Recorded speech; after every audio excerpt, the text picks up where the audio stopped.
好久没吃炖牛排骨了，正好今天见到还不错的牛的，就买了一根。光有牛排那点骨头不香，所以还搭配了一根筒子骨。就这个牛排骨真的太肥了，没切开的时候还不怎么看得出，可能是我买过的最肥的牛肉。话虽如此，应该也还是比一般白油的牛肉香一点。看这个骨髓，骨髓也满满都是脂肪，骨头就不焯水了，直接放炖锅里。这骨头比想象的还要重哎！哇，感觉我的锅都要砸裂了。可不能在这上演司马光砸缸，怎么回事？2根骨头一进去，我的锅都要满了。我还是做个明智的决定吧，感觉自己是林黛玉盗版牛排骨，把其中一根冷冻起来以后再用。剩下牛肉也不焯水，直接去锅里炒，顺便把油炒出来一些，来准备一下炖肉用的香料：姜片、拍裂的草果当然不能少，1碗干辣椒，不是太辣的品种，这些都要用油炒一下，就不装袋了。剩下的香叶、白芷、八角、砂仁，这边还有香菜籽、小茴香、花椒、香茅草、百里香，全都塞到调料袋里，口袋扎紧。另外还有点辣椒粉，目前为止都还算常规，但是我还打算试试加酸萝卜。只吃过酸萝卜老鸭，为啥不试试酸萝卜老牛呢？算另一个隐患是，这个萝卜是我很久以前用吃不完的萝卜泡的，100%没有买的料包好吃。又酸又辣，但比想象中好吃诶，有点感动。我还打算在炖牛排里加点笋干，虽然鲜竹笋更好买，但我就是想尝一下笋干的味道，就是这种盐渍的。按说明书昨天就泡水里了，就是看着特别老。这真的不是竹子吗？我多扔一点吧。终于开始炒，锅里放了一点点油，省得粘锅，把肥肉们都加进去，煎一煎，让它们自己出的油煎自己，看得出有多肥了吧。让我来闻一下，天哪，是烤肉的香味，一股子烧烤味。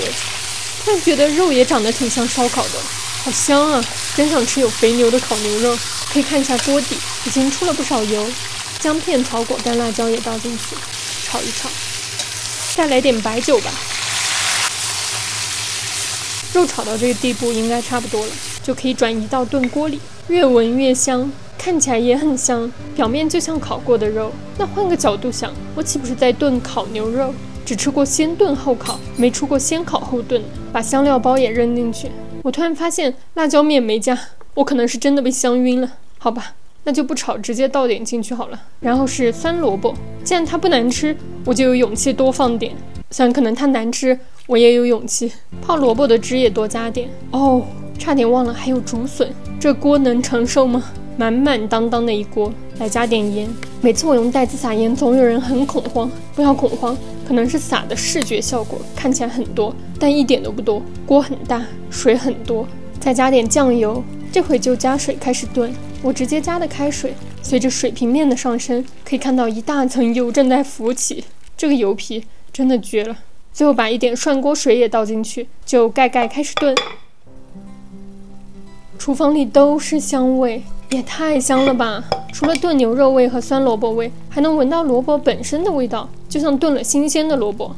这个油也是很震撼，有种牛肉面馆后厨的感觉了。这种厚油的就适合做汤底，但目前只是闻着好吃，尝一块看看。好吃是好吃的，就是没有什么酸味，也许都在汤里吧。而且这个牛肉竟然没有很软烂，难道它真是老牛？看看萝卜还酸不酸？萝卜倒是很软，也不酸，全煮出去了。既然那么多油，那我就顺势吃个牛肉面吧。先烫点豌豆尖，我还洗了一盆薄荷，薄荷直接用肉汤烫一下就可以，但那样放的不多，我想多放点，就也在水里烫腌了，烫一下就捞，煮久了就不好吃了。今天想吃这种硬一点的面条，牛肉的味道是正好的，所以碗里补了一点盐。面煮好了，捞碗里。就是这分量怎么有点凄凉，特别是和蔬菜一对比，整形一下。这回好多了，来浇上牛肉汤，要使用一种从井里打水的技巧。现在的人应该还知道井是什么的吧？这样就不会只舀到油。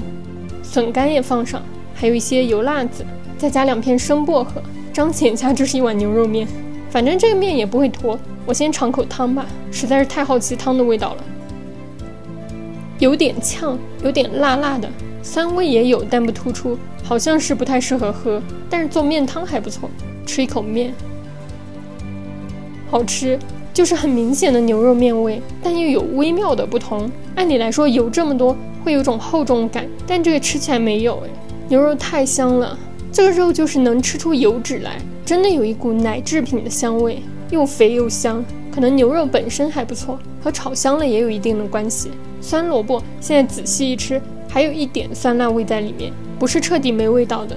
还有我第一次吃的笋干，期待不是很高，但它竟然还不错诶，它也是嫩脆的，但也很吸汁，尤其是笋尖，它有这种一层一层的构造。不过倒是也不像新鲜的甜笋，它自己没有什么味道。蔬菜在里面也很好吃，一点都不寡。看来明天我可以用这个汤烫点菜，吃个火锅。我觉得这个汤可以再酸一点，我刚才应该把整盒酸萝卜都倒进去。老牛好像比老鸭还能压制酸萝卜，炖牛肉味完全没有因为酸萝卜而减弱，而且牛肉又比鸭瘦肉更入味一点。酸萝卜老牛汤竟然是一个莫名合拍的组合，就是对减脂人士不太友好。酸萝卜让人不经意间就吃下了更多的油脂。今天要吐槽的就是这个面，虽然不坨，但也太纠缠了，半天夹不起一筷子，一夹就是一整碗。突然发现锅里这块大骨也太像2个卤蛋了吧，吓我一跳。既然这样，顺便来看一下骨髓好了，就像某种日本豆腐。